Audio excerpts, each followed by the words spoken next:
Hello students, स्वागत है आप सभी का और एक सोल्यूशन वीडियो में। आज हम सॉल्व करने वाले हैं बिहार बोर्ड क्लास 10 ज्योग्राफी का चैप्टर 1C। तो चलिए सॉल्व करते हैं। पहला प्रश्न है, भारत में 2001 में कितने प्रतिशत भौगोलिक क्षेत्र में वन का विस्तार है? ऑप्शंस 25, 19.27, 20, 20.60। उत्तर होगा 19.27। प्रश्न नंबर 2, वन स्थिति रिपोर्ट के अनुसार भारत में वन का विस्तार है। ऑप्शंस 20.7% भौगोलिक क्षेत्र में, 20.55% भौगोलिक क्षेत्र में, 20% भौगोलिक क्षेत्र में, इनमें से कोई नहीं। उत्तर होगा 20.55% भौगोलिक क्षेत्र में। प्रश्न नंबर 3, बिहार में कितने प्रतिशत भौगोलिक क्षेत्र में वन का फैलाव है? ऑप्शंस 15, 20, 10, 5। उत्तर होगा 5। प्रश्न नंबर 4, पूर्वोत्तर राज्यों के 188 आदिवासी जिले में देश के कुल क्षेत्र का कितना प्रतिशत वन है? ऑप्शंस 75, 80.5, 90.3, 60.11। उत्तर होगा 60.11। प्रश्न नंबर 5, किस राज्य में वन का सबसे अधिक विस्तार है? ऑप्शंस केरल, कर्नाटक, मध्य प्रदेश, उत्तर प्रदेश। उत्तर होगा मध्य प्रदेश। प्रश्न नंबर 6, वन संरक्षण एवं प्रबंधन की दृष्टि से वनों को वर्गीकृत किया गया है। ऑप्शंस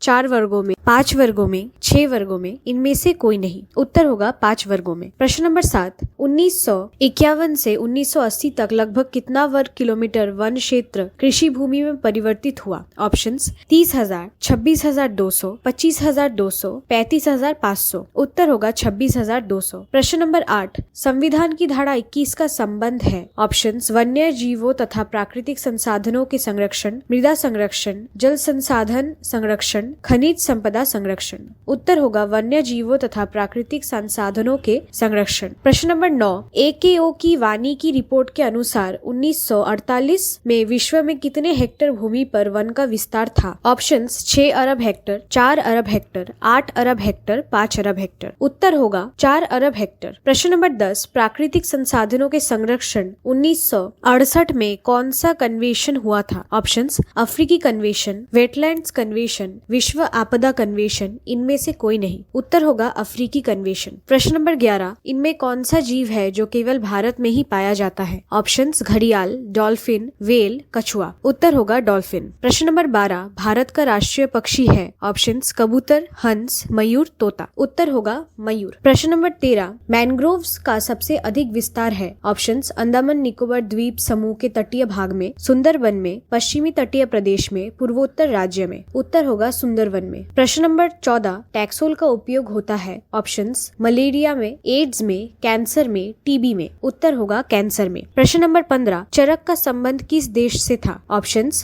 म्यांमार से, श्रीलंका से, भारत से, नेपाल से। उत्तर होगा भारत से। अब आते हैं लघु उत्तरीय प्रश्न पर, जिसका 1 नंबर प्रश्न है, बिहार में वन संपदा की वर्तमान स्थिति का वर्णन कीजिए। उत्तर, बिहार में वन क्षेत्र बहुत कम है। राज्य के कुल क्षेत्रफल का केवल 7.1% हिस्सा ही वन है। 38 जिलों में से 17 जिलों में वन पूरी तरह से समाप्त हो गए हैं। कुछ जिले जैसे पश्चिमी चंपारण, मुंगेर और कैमूर में वनों की स्थिति थोड़ी बेहतर है। बाकी जगहों पर केवल छोटे छोटे पेड़ और झाड़ियां बची है। प्रश्न नंबर 2, वन विनाश के मुख्य कारकों को लिखे। उत्तर, वन विनाश के मुख्य कारण है खेती के लिए जंगल काटना, बड़े बांध और नदी परियोजनाओं का निर्माण, जानवरों के चरने और लकड़ी जलाने के लिए पेड़ काटना, एक ही तरह के पेड़ लगाना जिससे दूसरी प्रजातियां खत्म हो जाती है, जानवरों का शिकार करना। प्रश्न नंबर 3, वन के पर्यावरणीय महत्व का वर्णन कीजिए। उत्तर, वन पर्यावरण के लिए बहुत जरूरी है। वे धरती की सुरक्षा करते हैं। वन सिर्फ संसाधन नहीं बल्कि पूरे परिस्थिति तंत्र का महत्वपूर्ण हिस्सा है। वे सभी जीवों को संतुलित जीवन देते हैं। वन सभी जानवरों और पौधों के लिए भोजन का मुख्य स्रोत है। प्रश्न नंबर 4, वन्य जीवों के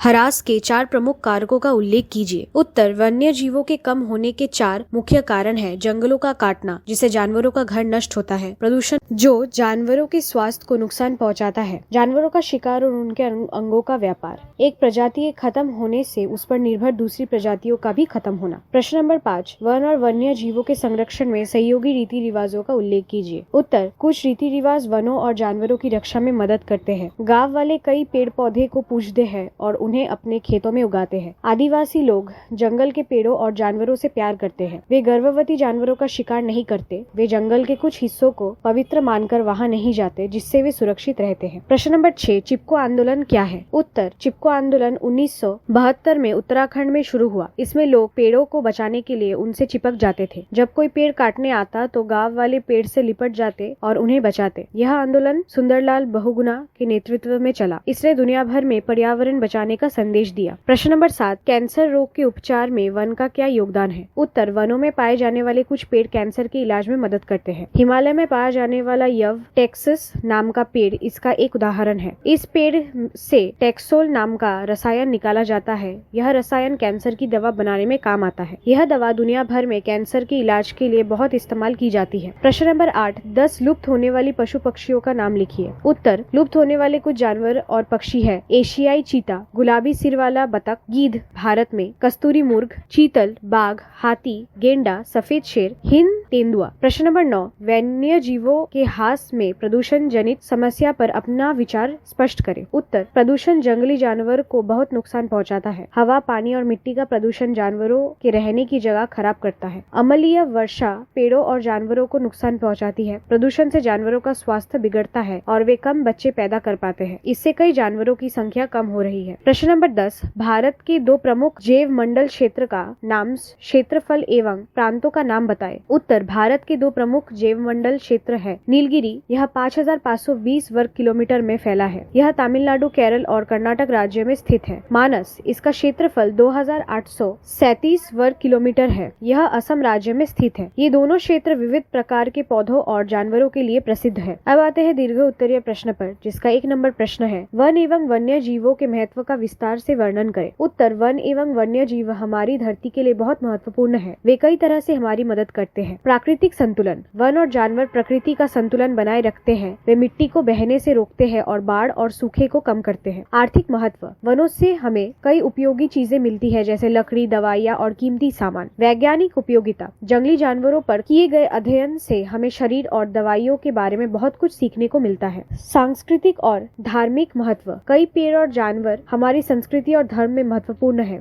जैसे पीपल का पेड़ या बाघ और गरुड़ जैसे जानवर। मनोरंजन, जंगल और वन्य जीव हमें आनंद देते हैं। वे हमें प्रकृति की सुंदरता दिखाते हैं। इसीलिए वन और वन्य जीवों की रक्षा करना बहुत जरूरी है। वे हमारे जीवन को कई तरह से समृद्ध बनाते हैं। प्रश्न नंबर 2, वृक्षों के घनत्व के आधार पर वनों का वर्गीकरण कीजिए और सभी वर्गों का वर्णन विस्तार से कीजिए। उत्तर, वर्गों के घनत्व के आधार पर वनों को 5 वर्गों में बांटा गया है। अत्यंत सघन वन, इनमें पेड़ों का घनत्व 75% से अधिक होता है। यह मुख्य रूप से पूर्वोत्तर भारत में पाए जाते हैं। कुल क्षेत्र का 1.66% हिस्सा इन वनों से ढका है। सघन वन, इनमें पेड़ों का घनत्व 62 से 75% के बीच होता है। यह हिमालय, मध्य प्रदेश, महाराष्ट्र जैसे राज्यों में पाए जाते हैं। कुल क्षेत्र का 3% हिस्सा इन वनों से ढका है। खुले वन, इनमें पेड़ों का घनत्व 24 से 62% के बीच होता है। यह दक्षिणी भारत और असम के कुछ हिस्सों में पाए जाते हैं। कुल क्षेत्र का 7.12% हिस्सा इन वनों से ढका है। झाड़ियाँ एवं अन्य वन, इनमें पेड़ों का घनत्व 10% से कम होता है। ये राजस्थान, पंजाब, हरियाणा जैसे राज्यों में पाए जाते हैं। कुल क्षेत्र का 8.66% हिस्सा इन वनों में ढका है। मैनग्रोव्स,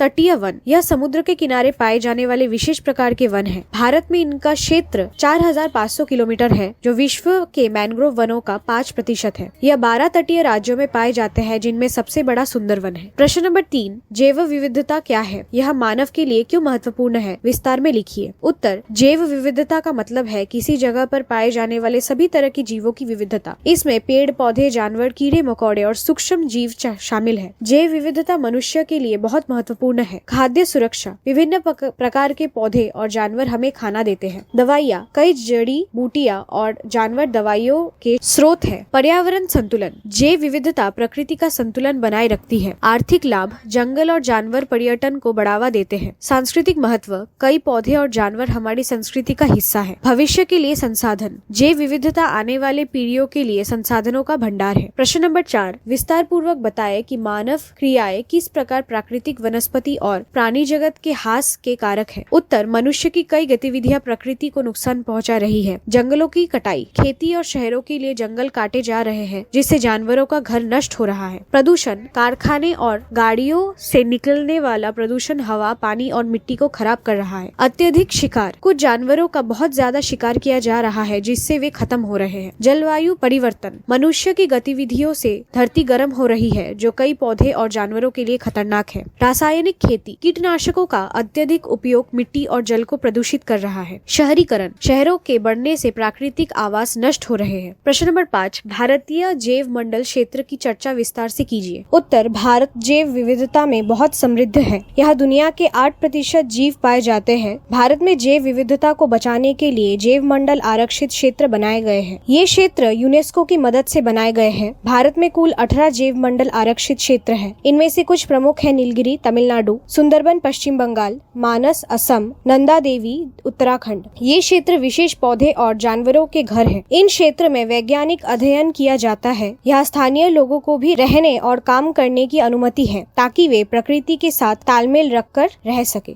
और इसी के साथ आज का सोल्यूशन वीडियो यही समाप्त होता है। जल्द लौटेंगे और एक सोल्यूशन वीडियो के साथ। तब तक कीप लर्निंग।